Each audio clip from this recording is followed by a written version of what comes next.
You know what it is, and what it's always going to be. Now, if you like this content, and I'm hoping that you will, be sure to hit that subscribe button. Tap in with us.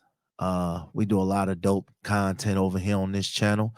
So if you could, man, if you're scrolling by, just go ahead on, subscribe, like, share, comment. I always respond to the comments. Now, this video here is gonna be real two quick little stories, man. And I, I think I'm gonna go back. I used to do this on Instagram. I think I'm gonna go back to doing it regularly. All right, so the first story, I remember back when I was like 17, 18, somewhere in that range. And I was still living with Mom Dukes. And Mom Dukes, she was a Christian church lady. So it wasn't no fornicating and doing all that in her crib. So I remember talking to this chick, and man, she was a pretty young thing, and she was thick.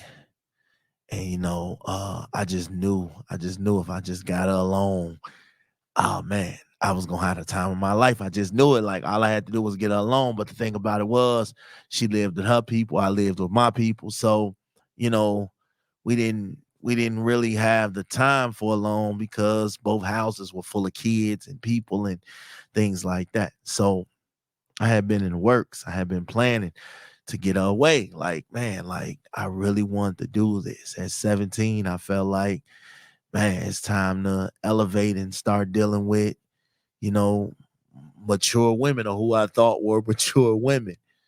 So we planned it out like 2 weeks from now. Yo, I'm gonna get a hotel and we're gonna get out here. We're gonna do our thing, and we ain't gotta answer to nobody because we in our own little space. So 2 weeks we planned it. We was planning. I came up with it in motion. I had an idea. All right, this hotel, alibis for this, that, because Mom Dukes was gonna wonder, like, damn, why the hell he spinning out, staying out all night, things like that. So we had to get all that in line. So I had dinner, movie, hotel lined up. Like it was gonna be just the most romantic shit possible. Like I had it in the bag. And so the day of, she hit me. She like, forget the movie, forget the dinner. Let's just go straight to the hotel. You know what I'm saying? Send me the address and I'm gonna have my sister drop me off.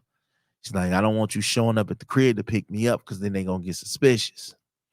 So she like, just send me the address, get the hotel, because I had been saving up. I had been grinding, hustling, all that. So I had the money. So we get, so I get to the hotel. I'm anxious. I'm geeked up. I'm like, man, I don't know. I don't know what's finna happen, man. Like I had the best smell good roll on.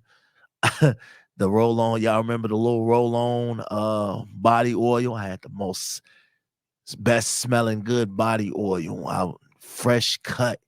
Yeah, fresh fit. I was chilling. I was ready. I'm like condoms, everything. Like I'm ready. It's finna be lit. So I get to the hotel and I get the room.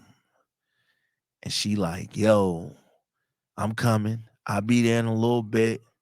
Whatever, whatever, whatever. I'm like, all right, cool. So y'all know me, man. I'm over there practicing in the mirror how I'm gonna have a bent over and all this shit. I'm thinking I'm finna kill it. Like I'm finna this my first impression. This our first time being alone. Oh man, I'm finna have a ball. So 1 hour passed. She still ain't there. 2 hours passed. She still ain't there. 3 hours passed. She still ain't there. Now I'm getting pissed. Like I ain't have a backup plan or nothing. Like, yo, she was the plan. Like this was a plan. Had a nice little bottle of hypnotic and Grey Goose. Cause that's what I figured she was into, because that's all she was talking about. So we had the hypnotic, we had the Grey Goose. Man, I got her some weed because she smoked. So I'm just thinking, like, yeah, I feel like big trick off right now. Big trick off the send off, because that's exactly what she did. So after 3 hours, I called her again. Her sister, like, oh, she went out. She said if you called, that she'll be right back. She went out. She'll be right back. It's 10 o'clock at night. So come to find out, man, I was waiting. I was patient. I just like, man, I know this girl. I know she ain't gonna send me off. That just ain't her character. She gonna come through. About 11 o'clock, still no call back. Still no knock on the door, nothing. She had the hotel numbers and all that. She had the room number and everything.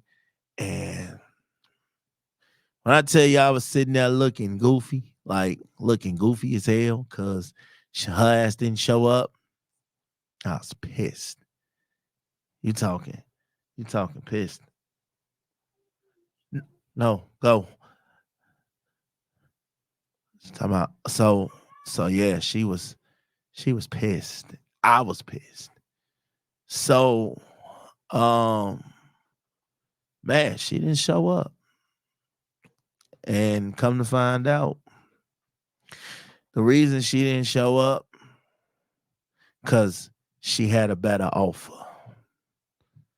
Her sister put it down to me like a week or two later. Her ex-boyfriend came back. He was sorry for everything that he did and he wanted her to start over. So basically, I lost out. I went through all that. I spent all that money just for dude to come back into her life and say that he wanted to start over and he was going to change. I said the nigga couldn't wait one more day. He couldn't wait one more day. You talking about pissed? Dog, I was pissed. I was hurt. So, but in the instance of fairness, after the sister told me that, she was like, man, you went through all that for her. It couldn't have been me. I would have been there. And I didn't hit the sister or nothing. I felt like I could have. But it was just like, yo, wrong time. It just was the wrong time. It just didn't go the way it was supposed to go. But you talking about disappointed. I was crushed.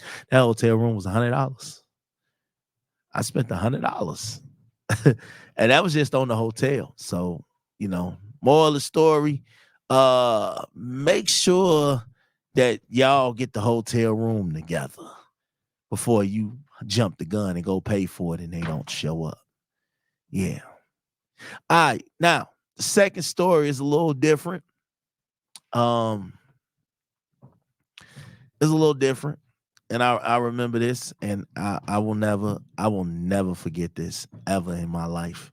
So that was this was, I think I was about 16, 15, 16, somewhere in that range. No, probably younger than that.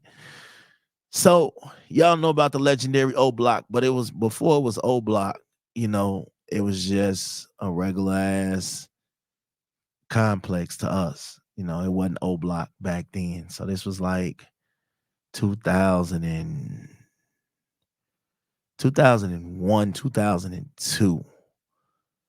So it was a chick and we was talking. I met her on the party line. Now, for those of you that don't know who the party line or what the party line is, it was like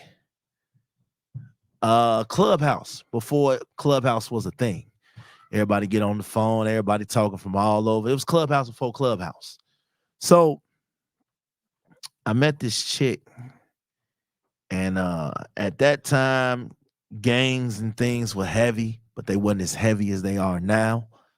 So I met her, and we was talking about linking up. We exchanged numbers, things like that. We was talking about meeting up. So she didn't stay far from me, probably about, she was on 63rd, I was on 54th. So Probably about 20 minutes, not even.